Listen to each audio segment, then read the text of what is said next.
Well, as the commentator just said, I don't think anybody quite expected this scoreline at half-time. I have Owen Hargreaves and Leon Osman here. Leon, you were speechless before we went to the game. What about now? Well, speechless in a different way. I was nervous before the game because I knew how significant it was, how big it was for Everton to get a performance, but quite comfortably the best 45 minutes of Everton's season, and only the job half done, that job so far, but what a half of football. It was brilliant, wasn't it? February 2021 was the last time that Everton scored 3 goals away from home. They are now 3-0 up at half-time against Brighton. Leon, you've had a chance for it to all settle. Let's actually take a look through all the goals. Doucouré has had quite the first half, hasn't he? He has. Everybody in an Everton shirt has, but he in particular has stood out. But Everton set their stall out right from that first whistle. They went really, really tight in midfield, and yet they played quite narrow. They made sure that there were no real comfortable spaces for Brighton to play through the middle. We've seen how good Brighton are if you give them spaces to play through. And then they get tight, they win the ball back, aggressive in all of their play, sprinting to close down, winning the ball back. This is crucial. Suddenly you've got a striker to play. I spoke before the game about having a striker that can take the ball and bring other people into play. He does that, Owen. And then Doucouré, who you thought was outstanding, applies the finishing touch. Yeah, masterclass from Doucouré. I mean, you said about Calvert-Lewin, he could take that touch back, which we highlighted before, but actually takes it on his back foot, spins him behind, and Doucouré does brilliantly. You know, makes that run really quite outside, and Webster's in trouble. You know, he's looking there, he has no idea where he is. Then he checks your shoulder left, loses sight of him, and credit Doucouré. You know, he just slows down there. Great little ball from Calvert-Lewin, and Doucouré with a fantastic finish. But I just think the game plan from Sean Dyche, obviously, sit back, be tight, allow the ball to go in wide areas and break. And with Doucouré in the number 10 position, he has put on a masterclass on how to run off people. It's been brilliant.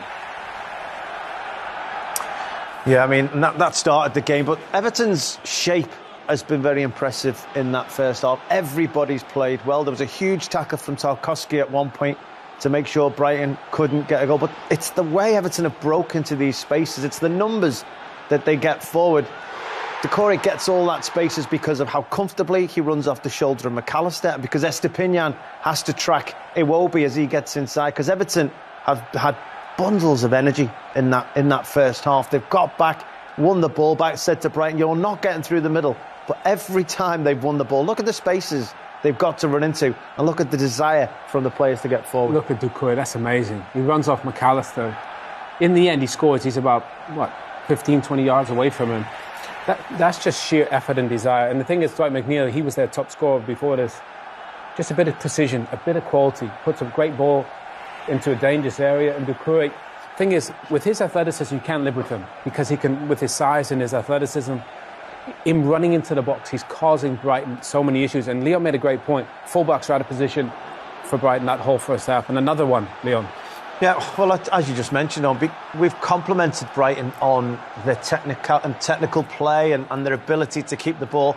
Everton have just athletically dominated them today. That's been the difference. Brighton have played into Everton's hands and then given the moment for Everton to work hard, keep things tight, make sure that Brighton can't play through.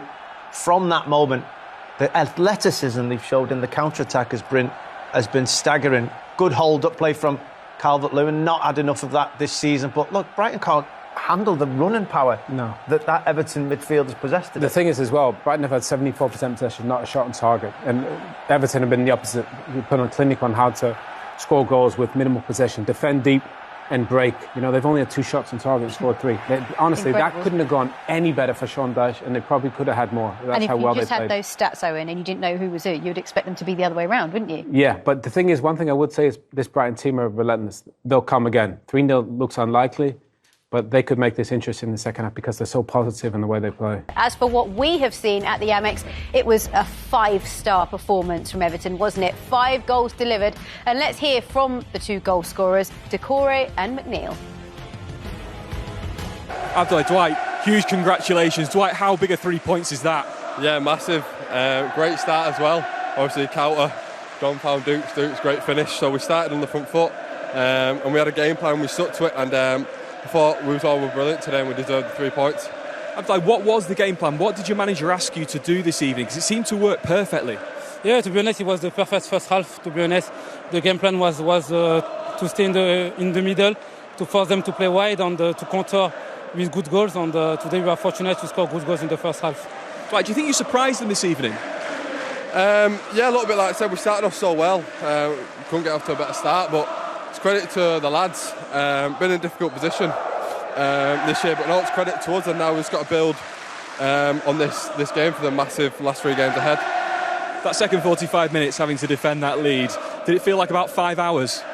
Yeah, it was a pleasure to defend, to be honest. Like, in the situation you are in, we know we need points, and to become at halftime with 3-0, it was a good thing, and to defend for the 45 last minutes, it was okay.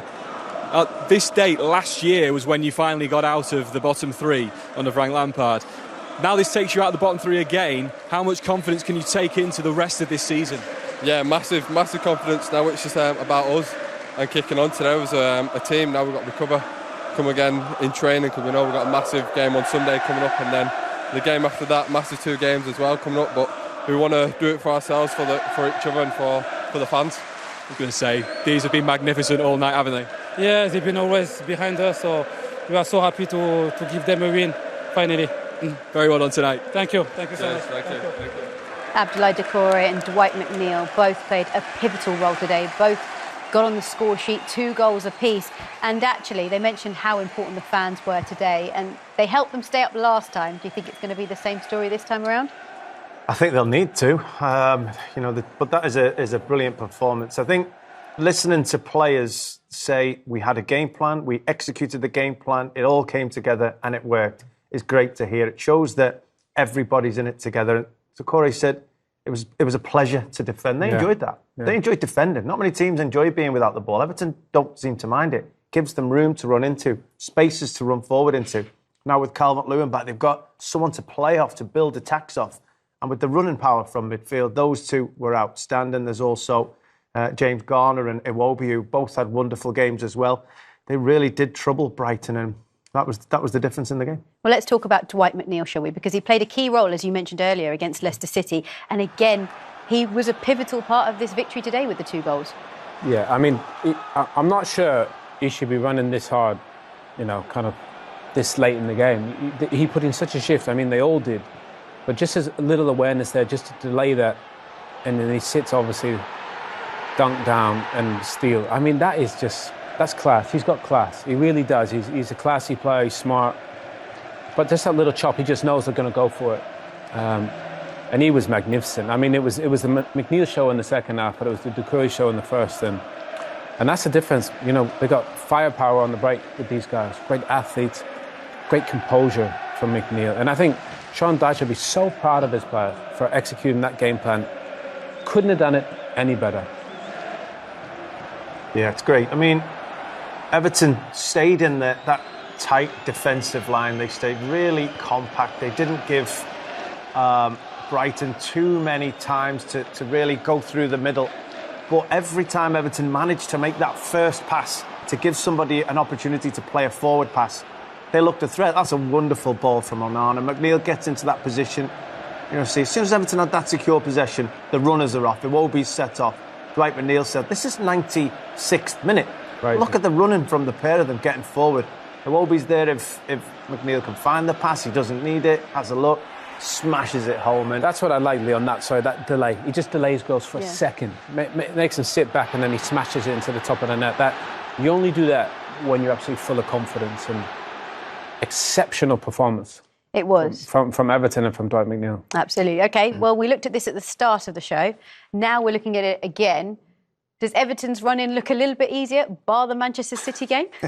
Suddenly it does, because that was an unexpected performance, an unexpected result against one of the standout teams of this Premier League season. So suddenly you look at the next couple of games, it'll be the same blueprint, playing Manchester City. You're not expected to get anything, but then 2 games you'd think, we can just win one of them. And then you start looking at the other, whether you want to or not, you start looking at the other teams' fixtures coming up, and Liverpool, Newcastle, West Ham, but they look tough.